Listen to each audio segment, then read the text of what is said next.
My husband made me donate a kidney to his mother. Said, prove your family. I did the surgery. Saved her life.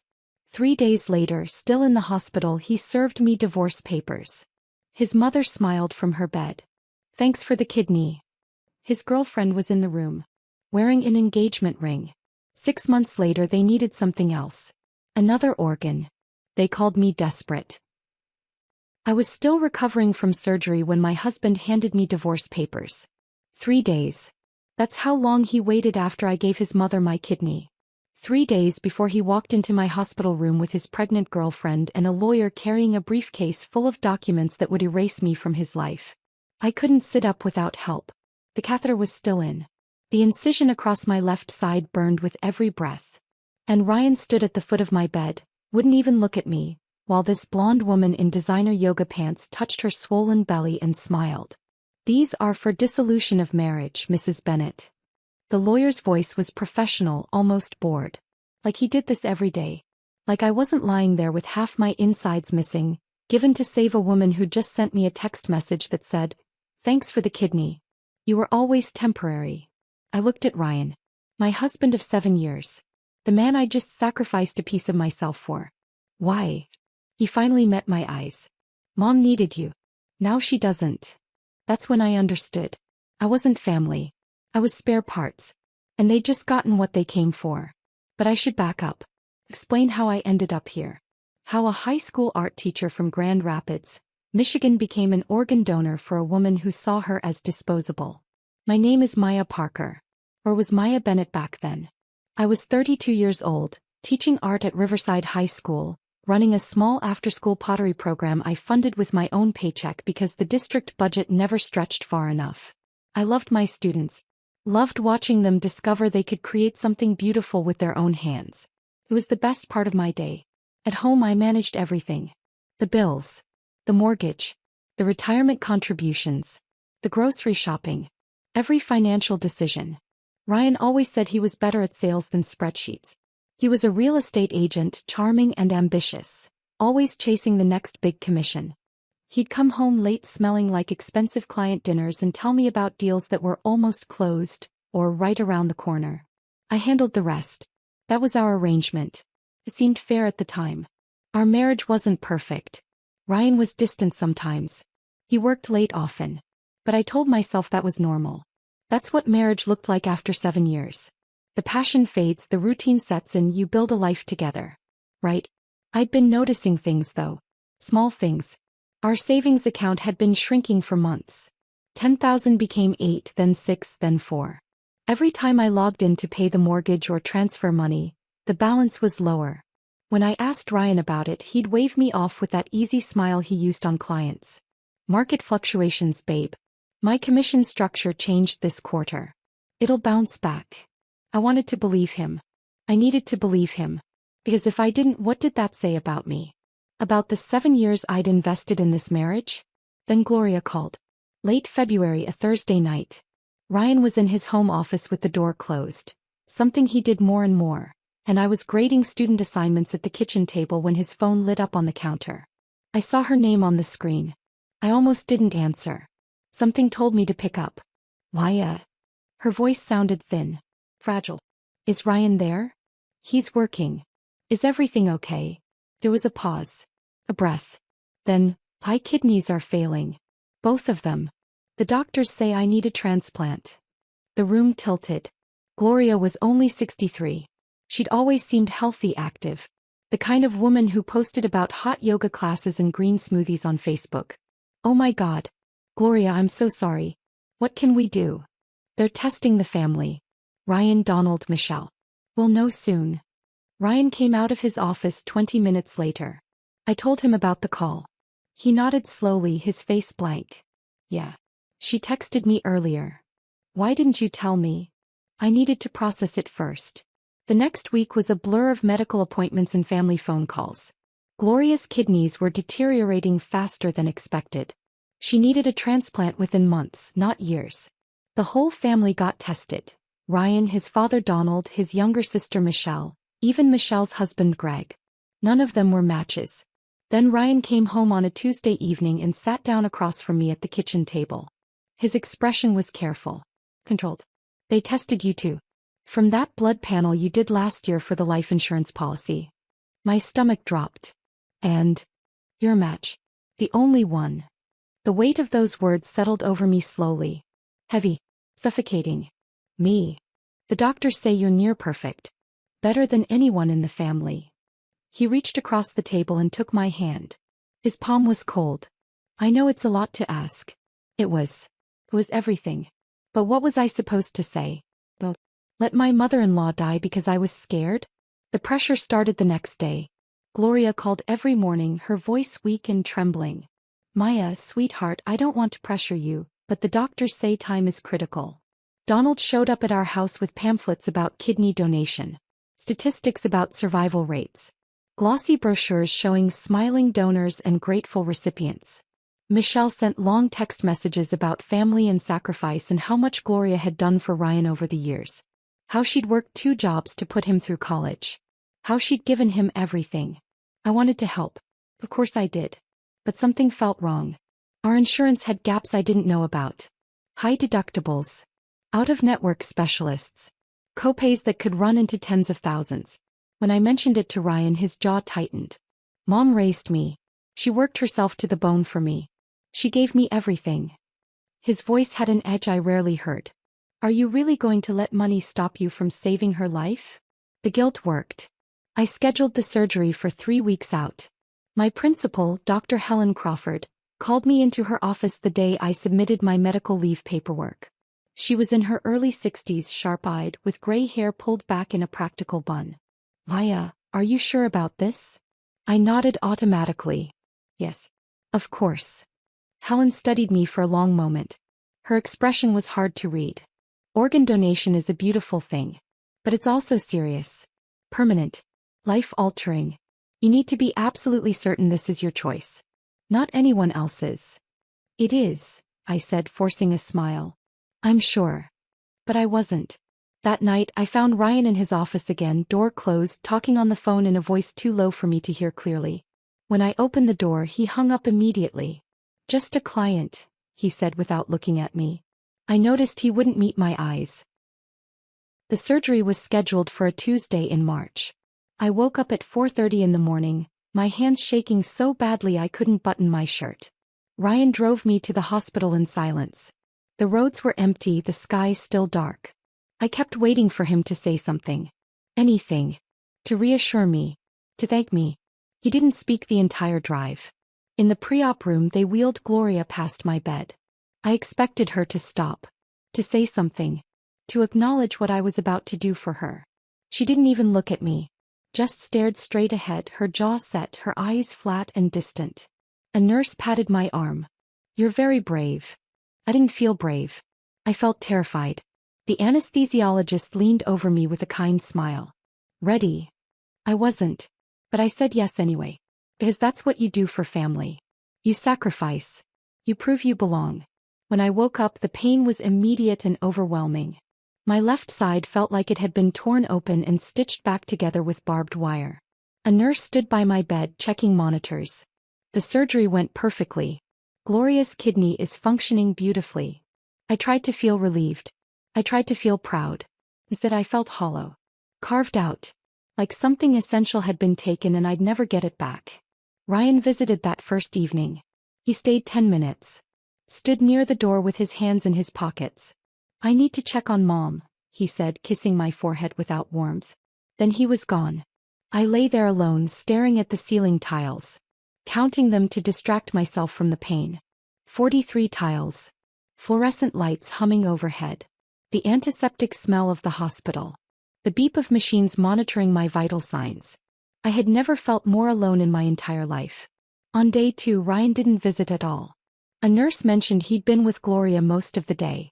Your mother-in-law is doing remarkably well, she said with a smile. You gave her a wonderful gift. I tried to smile back. My face felt frozen. On day 3 the nurse came in to check my vitals. Your husband is here. For a moment I felt something like hope. Maybe he was finally here to take me home. To tell me it was over. To thank me properly. Then Ryan walked in. And he wasn't alone.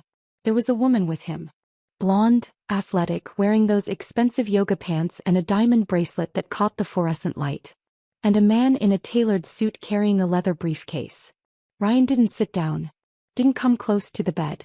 Just stood at the foot like I was a stranger. Maya, this is Cassie. And my attorney, Mr. Hoffman.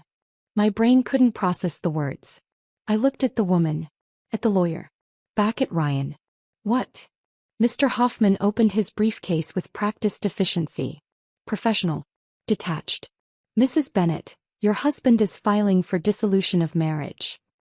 He placed a stack of papers on the table beside my bed. These are the documents. The words didn't connect. Dissolution. Marriage. Papers. I looked at Ryan, waiting for him to laugh. To say it was a mistake. To do something human. He wouldn't meet my eyes. Cassie shifted uncomfortably. Her hand moved to rest on her stomach. That's when I saw it clearly. The swell of her belly under her fitted top. 7 months pregnant, maybe more. 7 months. The affair didn't start after Gloria got sick. It started before. Long before. The nurse's phone buzzed on her cart. He glanced at the screen, then at me. Her expression shifted to something I'll never forget. Pity. Pure, devastating pity. Mrs. Bennett, you have a message. From Gloria Bennett. My hands were shaking too badly to hold the phone. The nurse read it aloud, her voice getting quieter with each word. Thanks for the kidney. Ryan will finally get his inheritance now. You were always temporary. The room spun. The machines beeped steadily. Somewhere down the hall someone laughed. I looked at Ryan. Cassie. At the lawyer with his briefcase full of papers designed to erase 7 years of my life. Why? My voice came out broken. Small. Ryan finally met my eyes. His expression was cold. Mom needed you. Now she doesn't. And that's when I understood. I had never been family. I had been a resource. An asset. Spare parts to be harvested and discarded. They had used me. And now they were throwing me away. My sister Tanya picked me up from the hospital 4 days later. Ryan was already gone. Moved out of our house. Into a downtown condo with Cassie, according to a terse text message he sent at 11 o'clock the night before. No apology. No explanation. Just an address where I could send any of his remaining belongings. Tanya helped me into the passenger seat of her 10-year-old Honda Civic. Every movement sent pain radiating from the incision. I'd refused the wheelchair the nurse offered, too proud or too stubborn or too broken to accept I couldn't even walk to a car on my own. The drive to Kentwood took 20 minutes. I cried the entire way. Not loud, dramatic crying. Just silent tears running down my face while I stared out the window at a world that looked exactly the same as it had a week ago. Trees budding with early spring growth. People walking dogs. Kids riding bikes. Everything normal. Everything unchanged. Except me. I was completely different. You can stay as long as you need, Tanya said quietly. She kept her eyes on the road. Gave me space to fall apart without commentary. Tanya's apartment was small. 2 bedrooms, 1 bathroom shared with her 2 teenagers. Bryce was 15, tall and quiet, always wearing headphones. Simone was 17, sharp-eyed and protective like her mother. They'd converted the living room into a makeshift recovery space for me. Blankets stacked on the couch, pillows borrowed from their own beds. A folding table set up with water bottles and my prescription pain medication. We're good at making room, Tanya said, helping me onto the couch. We've done it before. I knew she meant after her divorce 3 years ago, when she'd downsized from a house to this apartment. When she'd rebuilt her entire life on a nursing assistant salary. I should have paid more attention then. Should have learned from her resilience. Instead, I'd been wrapped up in my own marriage. My own carefully constructed denial. The first week blurred together. I could barely move. The surgical incision burned with every breath, every shift of position. I took the pain medication on schedule, but it only dulled the physical pain. The emotional pain was something else entirely. Something no pill could touch. Tanya worked double shifts at a nursing home, 16-hour days that left her exhausted. The kids were at school most of the time. I spent hours alone staring at the TV without actually watching anything. My mind kept replaying that hospital room scene. Ryan's cold voice. Cassie's pregnant belly. The lawyer's indifferent tone. Gloria's text message. You were always temporary. The words looped in my head like a song I couldn't stop hearing. Over and over. A nightmare I couldn't wake up from. Simone came home from school one afternoon and found me crying on the couch. She didn't say anything. Just sat down next to me and held my hand until I stopped. 2 weeks after moving in, I forced myself to open my laptop. I needed to face reality. Check the bank accounts. Pay bills. Figure out what was left of my life. What I found was devastation. Our joint checking account had $143 in it. Our savings account showed a balance of 0. Completely drained. Then I saw the credit cards. 3 of them in my name. Cards I didn't remember opening. All maxed out. I clicked through the statements with shaking hands. Charges I didn't recognize. Purchases I'd never made. Cash advances taken out months ago. Total debt, $47,000. I felt like I couldn't breathe. Then I found the second mortgage. Someone had borrowed $95,000 against the equity in our house. The loan documents were scanned and saved in our shared cloud storage. I opened them. Stared at the signature page. The signature looked like mine. The loops of them and P were close enough. But I'd never signed this document. Never even seen it before. Ryan had forged my signature. The medical bills started arriving that same week. Thick envelopes with hospital logos. Gloria's surgery. Post-op care. Medications. Physical therapy sessions. Insurance had covered some of it, but the gaps Ryan had promised to handle were now my responsibility. Total medical debt, $33,000. I made $48,000 a year as a teacher. After taxes, I took home about $3,200 a month. Before the surgery, that had been enough. Barely, but enough. Now it was impossible. The garnishment notices arrived within days. Creditors were coming after me. Collection agencies called Tanya's apartment phone at all hours. I couldn't afford a lawyer. I couldn't afford groceries. I couldn't afford anything. I sat on Tanya's couch at 2 in the morning one night, surrounded by bills and statements and notices, and I finally understood the full scope of what Ryan had done. He didn't just leave me. He systematically destroyed me. 6 weeks after the surgery, I returned to work. I wasn't ready. My body still ached. I'd lost 15 pounds I couldn't afford to lose. Dark circles shadowed my eyes no matter how much sleep I managed to get. But I needed the paycheck desperately. My students noticed immediately. They were quieter around me. Gentler. A few of them asked if I was okay. I smiled and lied and said I was fine. During my planning period, I walked to the small storage room behind the art wing.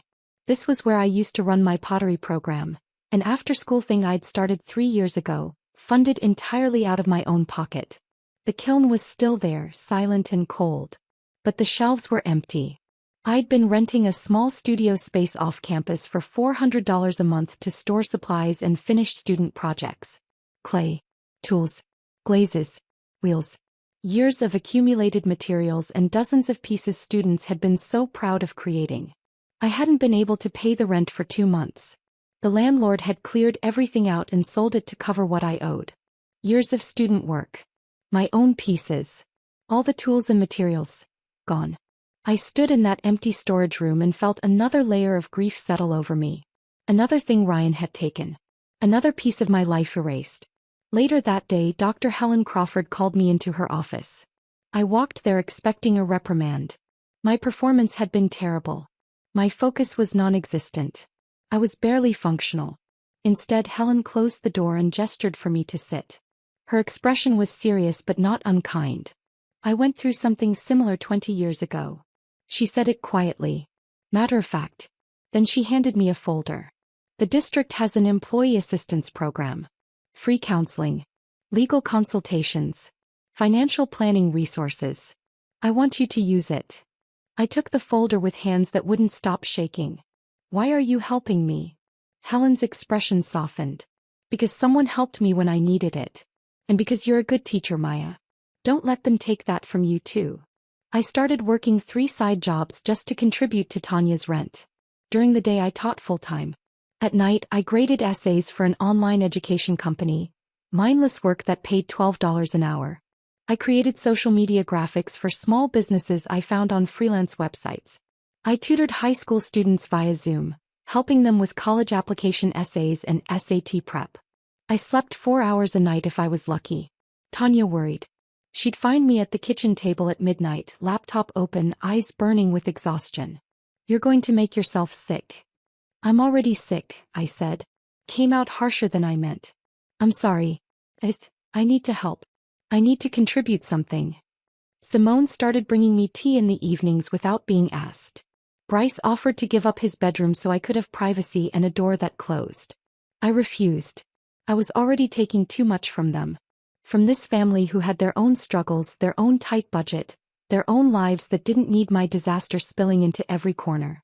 One Saturday afternoon, I forced myself to sort through the boxes of documents from the house.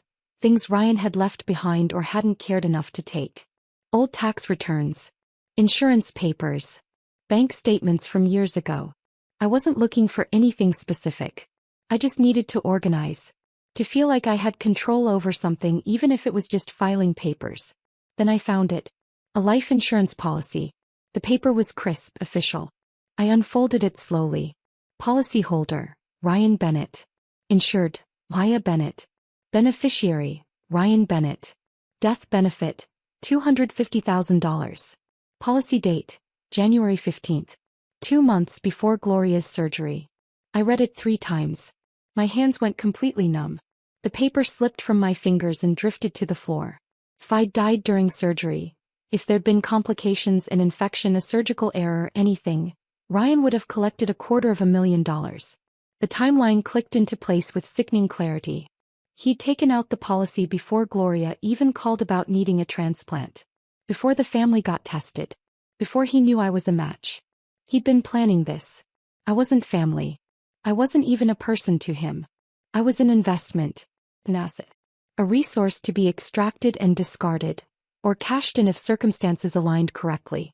I picked up the policy with shaking hands. Took a photo of it with my phone. Then I found the folder Helen had given me and pulled out the legal aid number. My hands were still trembling when I dialed. A woman answered on the 3rd ring. Legal Aid of Western Michigan. "This is Marcus Webb's office." "I need help," I said. My voice sounded strange. Distant. Like it belonged to someone else. "I think my husband committed fraud. And I think he was hoping I'd die." Marcus Webb met me at his office the following Monday morning. His workspace was small, cluttered with case files and legal textbooks, tucked into a converted house that served as the Legal Aid of Western Michigan headquarters. He was in his 50s with graying hair and tired eyes that had seen too many stories like mine. I handed him the life insurance policy. He read it slowly, his expression unchanging. Then he set it down and looked at me. "Tell me everything." So I did. The shrinking savings account. The pressure from Ryan's family. The surgery.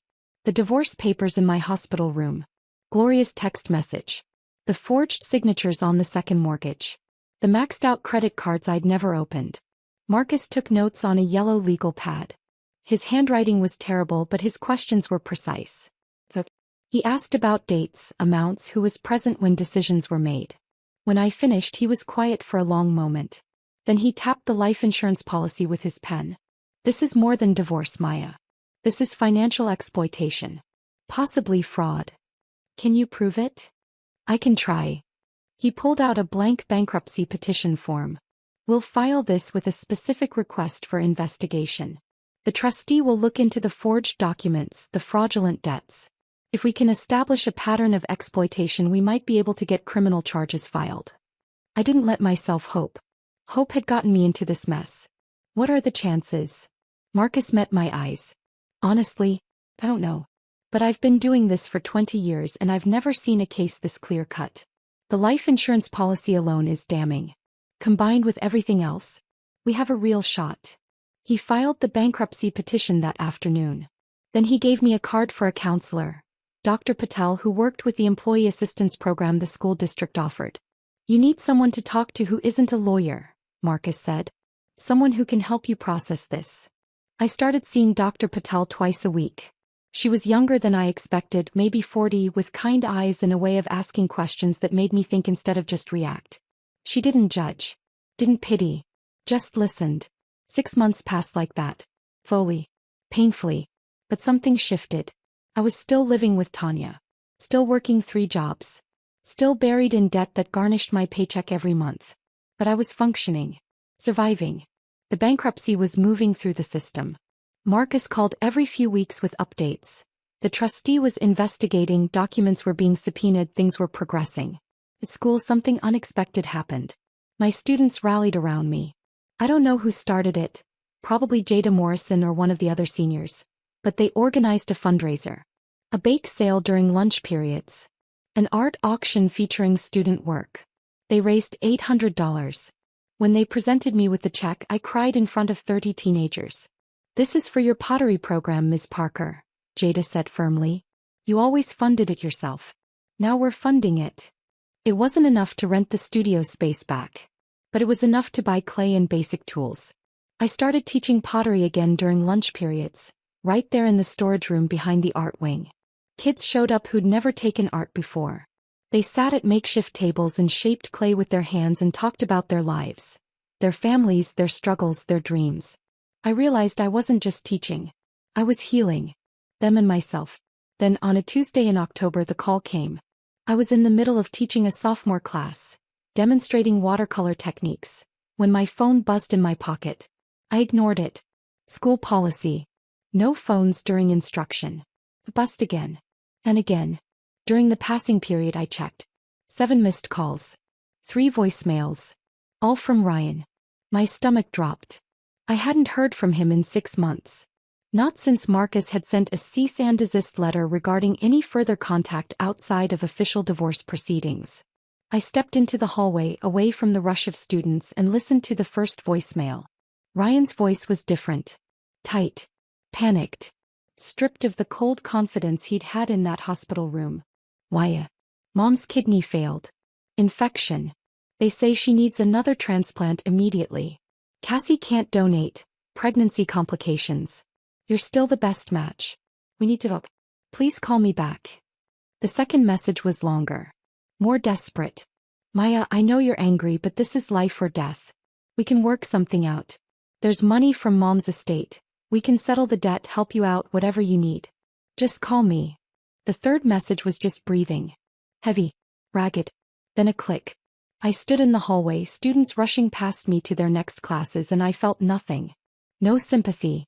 No anger. No guilt. Just a cold, clear certainty settling into my bones. I wasn't doing this again. I was about to delete the voicemails when Jada Morrison appeared beside me. She had a hall pass in her hand, probably headed to the library. "Miss Parker, you okay?" I forced a smile. "I'm fine."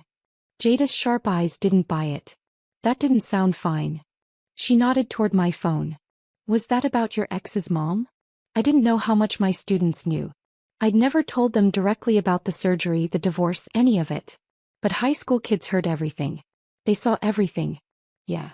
She needs another kidney." Jada was quiet for a moment. Then she said something that stopped me cold.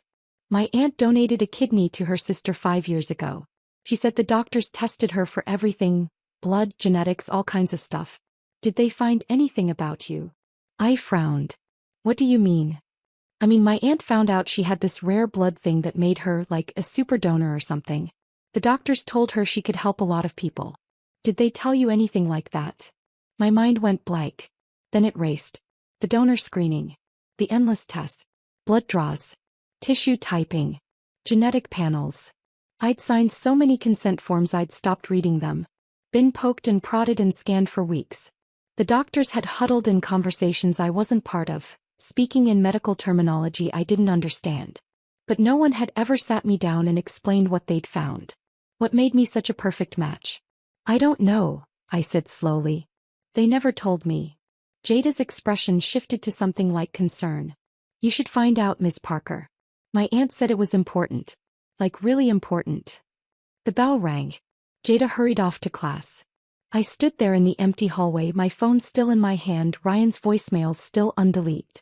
That afternoon, during my planning period, I called the hospital and requested my full medical records from the surgery.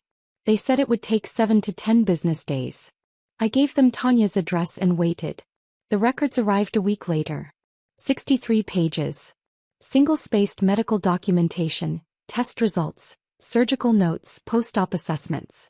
I sat at Tanya's kitchen table after midnight, everyone else asleep, and read every word. Most of it was technical jargon I didn't understand. abbreviations, numbers, medical codes. But buried on page 47 in a section labeled Donor Compatibility Assessment, I found it. Patient exhibits rare HLA haplotype configuration, B57-01, DRB103-01, DQB1201, with extraordinary cross-match compatibility across multiple tissue groups. Universal donor potential noted for specific recipient populations. Genetic profile flagged for National Registry consideration. Recommend follow-up counseling regarding donation implications. I read it 3 times. Then I grabbed my laptop and started Googling every term. HLA haplotype. Cross-match compatibility. Universal donor potential. What I learned made my hands shake. I wasn't just a match for Gloria. I was a potential match for dozens, maybe hundreds of people with specific rare tissue types. My genetic makeup was medically valuable. Exceptionally rare. The doctors had known this. They documented it. Flagged it. Recommended follow-up counseling. No one had ever told me. Ryan didn't just marry me. He married a medical goldmine. A walking organ bank. And Gloria didn't just need me. He wanted to keep me in the family as insurance. As a backup plan for future needs. The inheritance Gloria had mentioned in that text message. Ryan will finally get his inheritance now. It wasn't about money. Or maybe it was, but it was also about this. About keeping me accessible. About maintaining control over a resource they saw as theirs. Ryan's family didn't see me as a person. They saw me as spare parts. Renewable. Harvestable. I closed the laptop. Sat in the dark kitchen listening to Tanya snore softly in the next room. The refrigerator hummed. The heater kicked on. And something inside me hardened into steel. I picked up my phone and called Marcus Webb. He answered on the second ring, his voice groggy. Maya?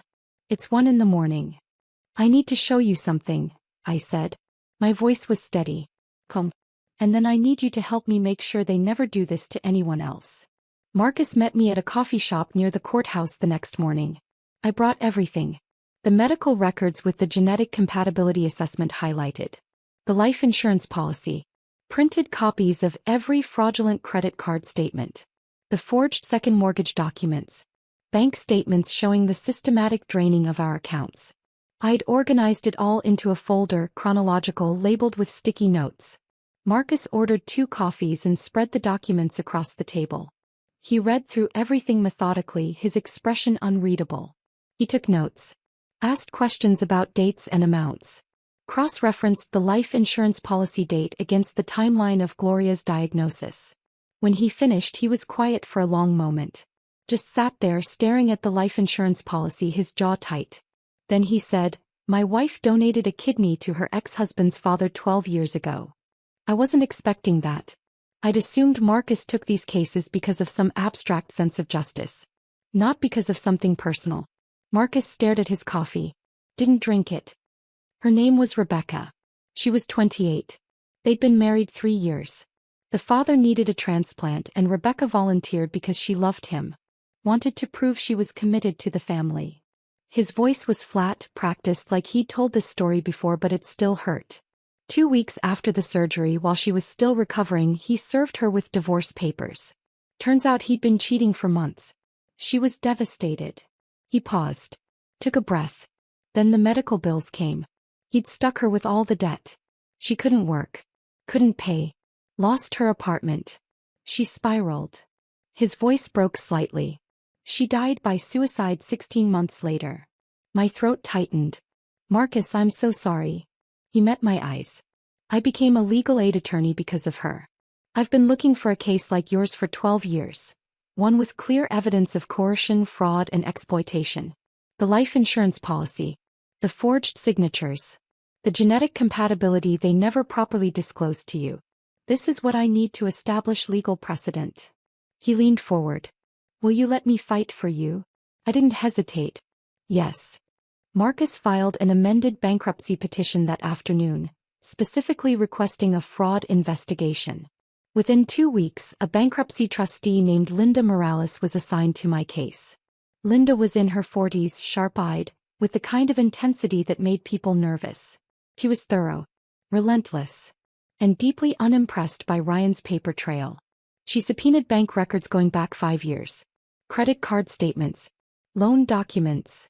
She interviewed me for hours in a windowless office, documenting every forged signature, every hidden debt, every lie Ryan had told. She asked questions I hadn't thought to ask myself. When did I last see our tax returns? Had I ever signed a power of attorney? Did Ryan have access to my social security number? The second mortgage was the smoking gun. Ryan's signature was legitimate. Mine was not. Linda hired a handwriting analyst who confirmed what we already knew: forgery, clear and deliberate. Linda forwarded the findings to the Michigan Attorney General's office. A criminal investigation was opened. Meanwhile, I filed a formal complaint with the hospital's ethics board. Marcus helped me draft it, carefully worded, backed by documentation. I submitted the life insurance policy as evidence that I was not a voluntary donor operating in good faith. I was a target. A resource to be exploited. The hospital's legal team took the complaint seriously. They launched an internal review of the donor screening process, specifically questioning why I was never properly counseled about my rare genetic compatibility and whether there was undue family pressure involved. Ryan started getting subpoenas. So did Gloria. So did Donald, Ryan's father. The walls were closing in. One evening in late November, I received a Facebook message from an account I didn't recognize. The profile picture was blank. The name was just initials. "This is Cassie. We need to talk. Please." My first instinct was to delete it. Block the account. This woman had stood in my hospital room, pregnant with my husband's child, while a lawyer handed me divorce papers. I owed her nothing. But curiosity won. Or maybe it was something else. I need to understand. I messaged back. When and where? We met at Riverside Park the next afternoon. Neutral ground. Public. Safe.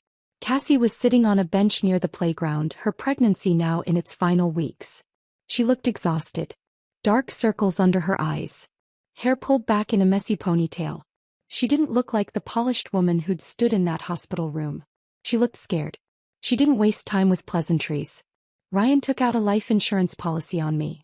She handed me a printed document. I unfolded it slowly. Policyholder, Ryan Bennett. Insured, Cassie Brennan. Beneficiary, Ryan Bennett.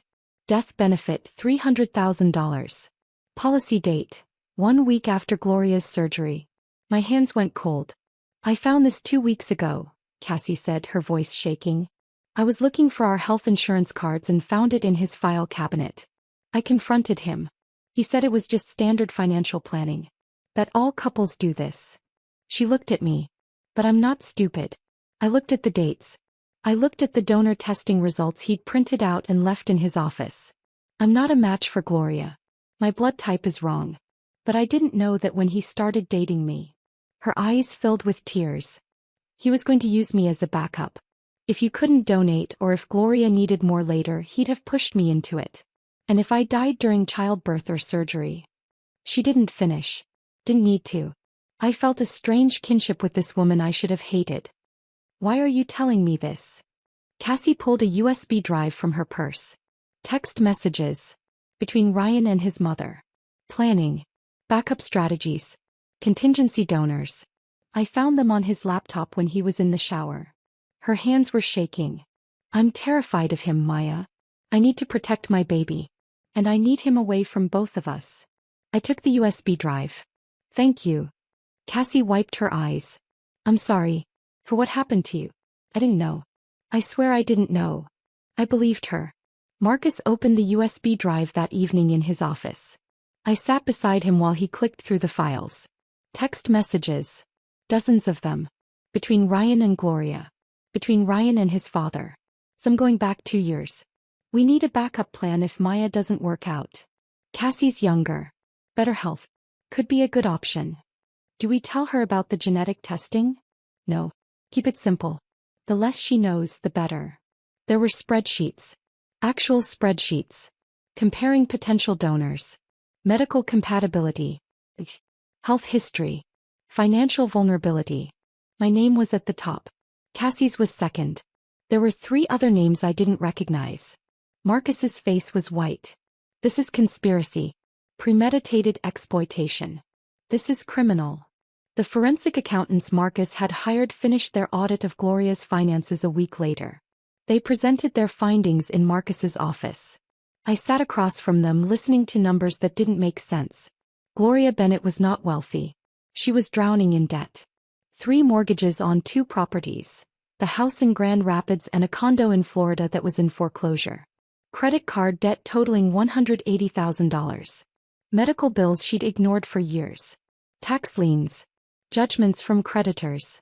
Her estate that Ryan kept mentioning? It didn't exist. Everything she owned was leveraged, underwater, built on borrowed money and lies. Gloria had been running a financial shell game for decades, using Ryan's real estate connections to shuffle assets, hide debt and maintain the illusion of wealth. She'd convinced her own son that there was an inheritance waiting, that his sacrifices would be rewarded. Ryan had believed her. Married me, and probably would have married Cassie next, to secure organ donors because Gloria's lifestyle of excess and non-compliance meant she'd never qualify for a deceased donor kidney through legitimate channels. The infection that caused the kidney to fail? Predictable. Gloria had refused to take her anti-rejection medications properly. Too expensive, she'd claimed, despite spending thousands on trips and designer clothes. She'd destroyed the organ I gave her through pure negligence. And now she wanted another. Linda Morales presented the findings to the Michigan Attorney General's office, along with the text messages from the USB drive, the life insurance policies, the forged documents, the genetic compatibility records the hospital had never properly disclosed. Ryan was formally charged with forgery, financial exploitation, and fraud. Gloria was investigated for insurance fraud and conspiracy to commit fraud. The criminal case moved forward.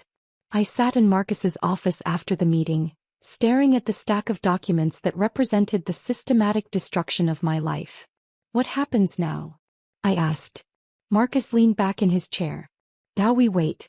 The bankruptcy will discharge your debts. The criminal trial will take months, maybe longer. But Maya. He looked at me seriously. You're going to be okay. You're going to survive this. I wanted to believe him. My phone buzzed. Another voicemail from Ryan. I didn't listen to it. I knew what it would say. More begging. More promises. More lies. I deleted it without opening it. Then I walked out of Marcus's office into the cold November air and drove back to Tanya's apartment, where my niece had saved me dinner and my nephew had left a note on the fridge that said, "You're braver than you think." I wasn't sure if that was true, but I was still here. Still fighting. Still refusing to give them anything more. That had to count for something. Ryan called me one final time. It was a Friday afternoon. I was in my classroom cleaning paintbrushes after school when my phone rang. I didn't recognize the number, but something told me to answer. I put it on speaker. Marcus was still in the building. We'd planned to meet about the upcoming trial, so I texted him to come to my classroom. He arrived just as Ryan started talking. Why? His voice was different. Broken. Desperate. Stripped of every trace of the cold confidence he'd had in that hospital room. Please. I know I hurt you. I know what I did was wrong. But my mother is dying. She needs you. Just this one thing and I'll never ask you for anything again. We'll settle everything, the debt, the divorce, all of it. I'll give you whatever you want. Please. Marcus stood by the door, arms crossed, listening. I was silent for a long moment. Then I said calm and clear, no. No. Ryan sounded genuinely shocked. Like the concept of me refusing him was incomprehensible. Why, she'll die. That's not my problem. My voice didn't waver. Didn't break. You took my kidney, my money, my home, and my dignity. You forged my signature. You took out a life insurance policy hoping I'd die. You turned me into a commodity. I gave your mother 1 kidney. She destroyed it through her own negligence. I'm not giving her another. You're killing her. No, Ryan. You are. You and Gloria made your choices. You lied. You manipulated. You exploited. Now live with the consequences. I paused. Don't call me again. I hung up. Marcus placed a legal document on my desk. Sign this. It's a formal refusal of donation request, protecting you from any future legal claims that you abandoned Gloria or acted with malice. You're asserting your bodily autonomy. I signed without hesitation. 2 weeks later, Ryan was arraigned on fraud charges. He pleaded not guilty. His attorney argued that the forged signatures were misunderstandings, that the life insurance policy was standard financial planning, that everything could be explained. The judge set trial for 8 months out. Gloria survived on dialysis. She was placed on the transplant list, but her history of non-compliance, the missed medications, the refused follow-up appointments, the infection she'd caused through negligence, made her low priority. She'd wait years for a kidney if she ever got one at all. I didn't feel guilty. I felt free. My bankruptcy was discharged 4 months after filing. Every fraudulent debt, the credit cards I'd never opened, the second mortgage with my forged signature, the medical bills Ryan had stuck me with, was wiped clean.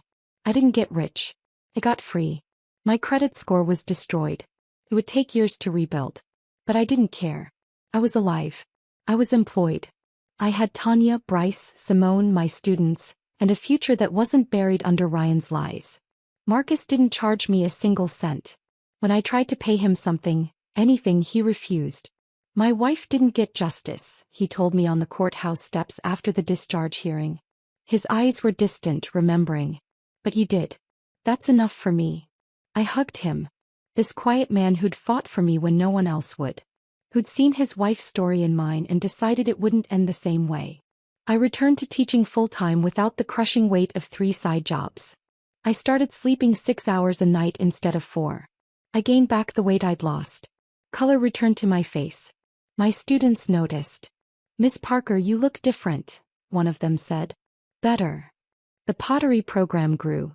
20 students now, meeting during lunch and after school. Dr. Helen Crawford approved a small budget for supplies. Not much, but enough.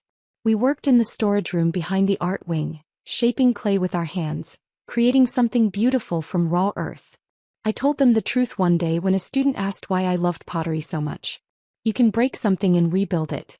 It won't look the same, but it can still be strong. Maybe stronger than before. They understood what I meant.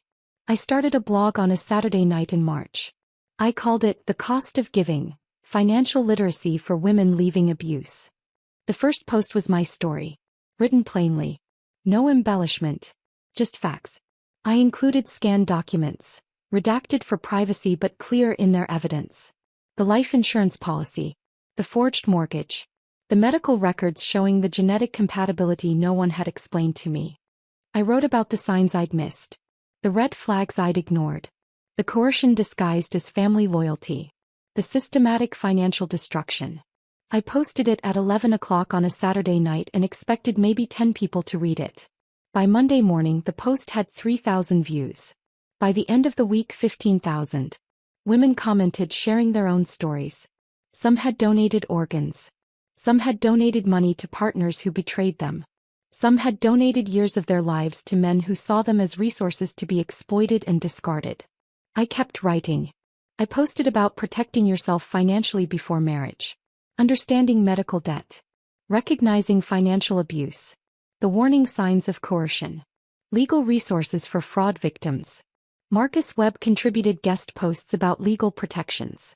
Dr. Patel wrote about trauma and recovery. Other women sent me their stories and I shared them with permission. Within 6 months, I had 50,000 followers. News outlets reached out. I was interviewed on a local podcast, then a regional radio show. I wasn't famous, I was just visible enough to help people who needed it.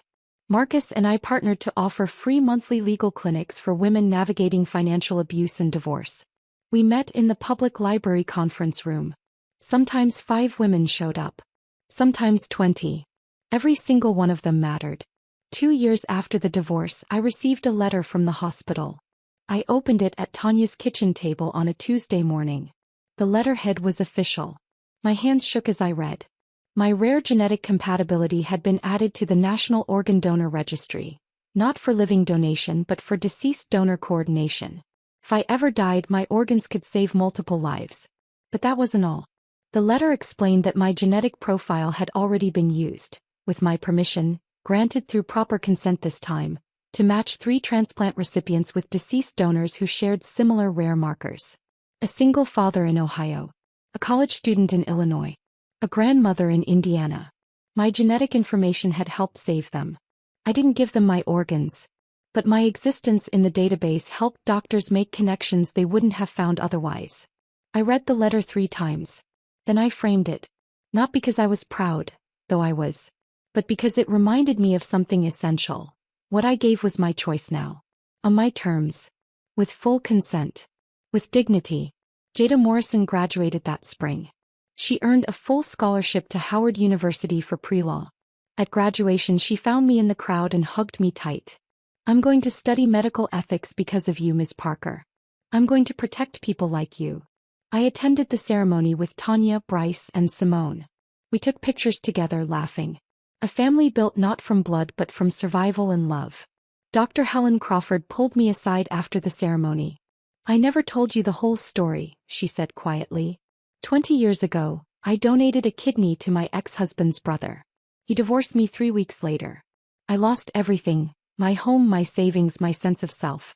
I rebuilt my life by going back to school, getting my doctorate, moving into administration. I recognized you the moment you came back to work after surgery. I saw myself. My eyes filled with tears. You've been mentoring me this whole time. Helen smiled. Someone helped me when I needed it. I'm just passing it forward. That night I went home to Tanya's apartment. Still small. Still cramped. But full of life and laughter and safety. I opened my laptop and wrote a new blog post. The title, What We're Worth. I wrote about Ryan chasing an inheritance that never existed, losing everything in the process. I wrote about Gloria building a life on borrowed money and lies, ending up alone on dialysis with a transplant list that might never call her name. I wrote about myself, losing everything, and building something real from nothing. I wrote, they thought I was worth a kidney, worth a signature they could forge, worth a life insurance payout if I died on the operating table. But they were wrong. I'm worth more than what they could take from me. I'm worth what I choose to give. On my terms. To people who deserve it. To causes that matter. That's the difference between us. That's what we're worth. I posted it. Then I closed the laptop, made tea and sat with Tanya on the couch. We watched a movie. We laughed. Outside, the Michigan winter was brutal and cold. But inside it was warm. I had survived. And survival, I'd learned, was its own kind of revenge. Not the dramatic, destructive kind. The quiet kind. The kind that meant waking up every morning and choosing to keep going. The kind that meant helping others so they didn't have to suffer alone. The kind that meant building a life worth living from the ruins of what was taken. Ryan lost everything chasing something that never existed. I lost everything and built something real. That's what we're worth. If this story of revenge through survival resonated with you, hit that like button right now. My favorite part was discovering Gloria's fake wealth was all borrowed money and lies. What was your favorite moment? Let me know in the comments below. Don't want to miss more empowering stories like this? Subscribe and hit that notification bell for instant updates.